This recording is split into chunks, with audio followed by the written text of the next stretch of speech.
Hi everyone. I'm so happy you're here. Don't forget to subscribe for more great stories. The Garden of Yesterday. Eli was a small boy with big, curious eyes and a heart full of dreams. He lived in a quiet town with his grandma, whom he called Nanny.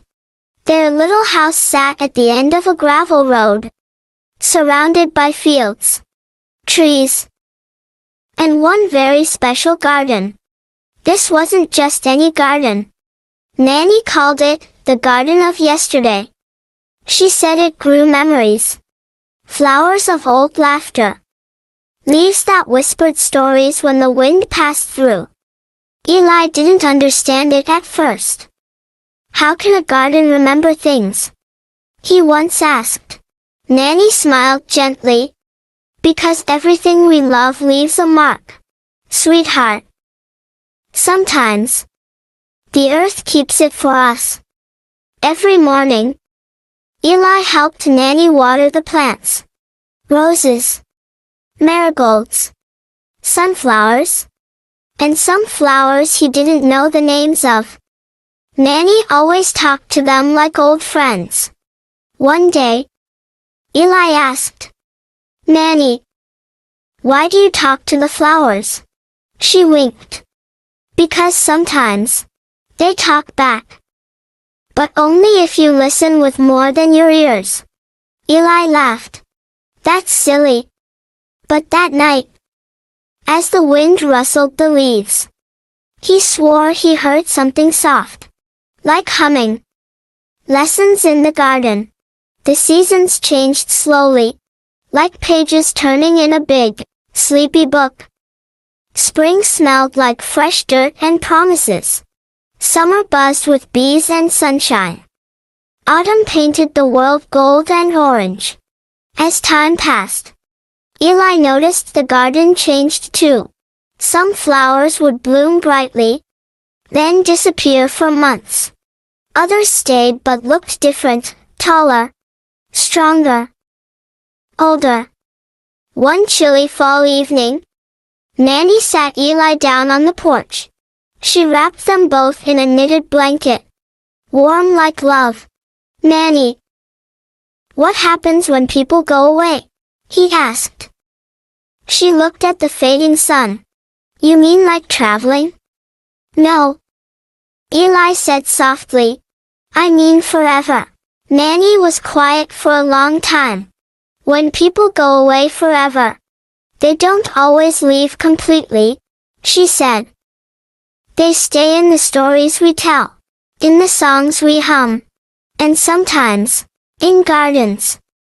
Eli nodded, even though he didn't fully understand. Will you ever go away forever? He asked. Her eyes crinkled like paper. One day. Yes. But not today. Eli hugged her tightly, as if hugs could stop time.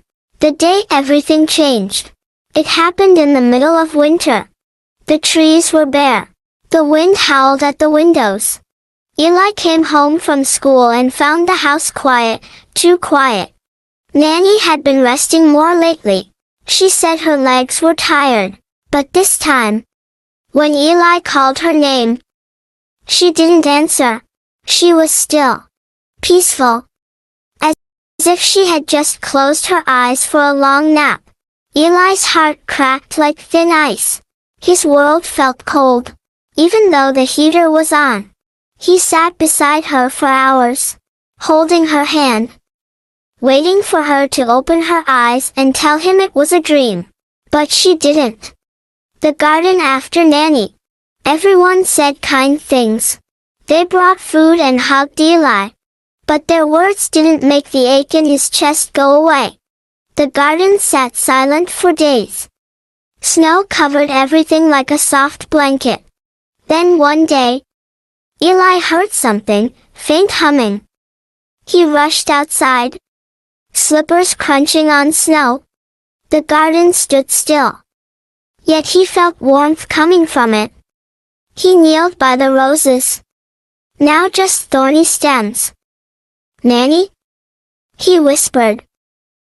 A breeze blew gently, and in that breeze, a petal moved, just one. It was a sign. Eli knew it in his heart. That spring, Eli planted new seeds. Not just flowers, but stories. Every flower had a name: kindness, laughter, forgiveness, hope. He talked to the garden, just like Nanny did. And one day, the garden talked back. The letter in the soil. Eli spent the next few weeks caring for the garden as if it were his best friend. He talked to it every day, about school, about Nanny, even about the silly things that made him laugh. The garden became his secret world. One filled with quiet magic and invisible comfort. One sunny morning, while digging to plant a new sunflower seed, Eli's little shovel hit something hard. Clink! He knelt down and brushed away the dirt. There, wrapped in a plastic bag, was a small wooden box. Curious, Eli opened it and found an old envelope inside. The envelope had his name on it. To Eli, when you're ready. It was Nanny's handwriting. His heart skipped. With shaky fingers, he opened the envelope.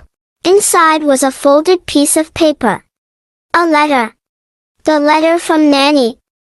My dearest Eli, if you are reading this, it means my body has rested, but my love has not. I know your heart is aching. I know the world might feel a little colder now. But I want you to remember something very important. Life is not about how long someone stays, but how deeply they touch the world while they're here. The garden is not just a place to grow flowers. It's a place to grow strength. A place where stories and memories bloom again and again. Even when the people are gone. I planted this garden with your grandfather. And when he left, I kept planting. Then I planted with you. And now, it's your turn. Don't be afraid to live. Even when you miss someone. Missing someone means they mattered. But don't let it stop you from making new memories. Promise me this. Keep planting. Keep loving. Keep going. I'll always be with you. Just listen to the wind. All my love. Forever. Nanny. Eli pressed the letter to his chest. He didn't cry. Not this time. He just sat in the soil. The letter in one hand. And felt the sun warm his face. He whispered, I promise. Nanny. The plot begins to twist.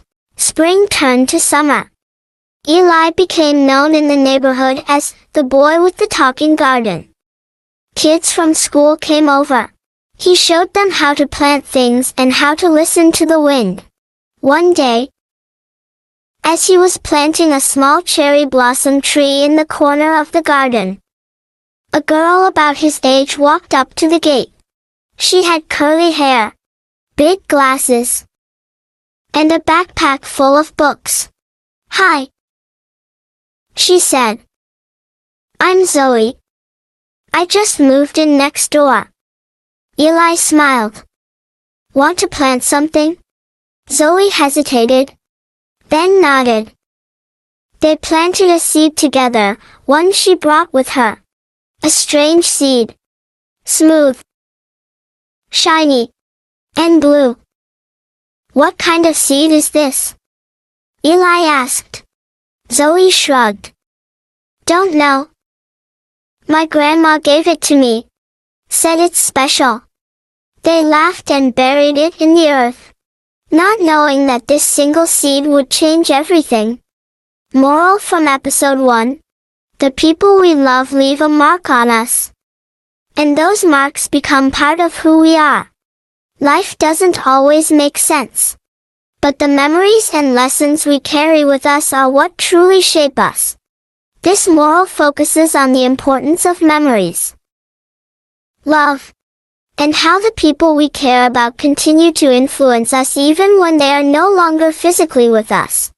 It encourages embracing life's quiet lessons and finding meaning in everyday moments. Moral from episode 2. Love doesn't end when someone is gone. It grows with us. Like seeds in a garden. Grief is not the end of the story, it's the soil where strength begins. This lesson reminds us that while loss is painful, it's not the end. Grief can transform into a source of strength. And it's through remembering and nurturing the lessons of those who have passed that we continue to grow. Just like a garden that blooms again. I'm so glad you spent this time with me. If you liked the story, please give it a thumbs up and subscribe for more. Take care. And see you next time.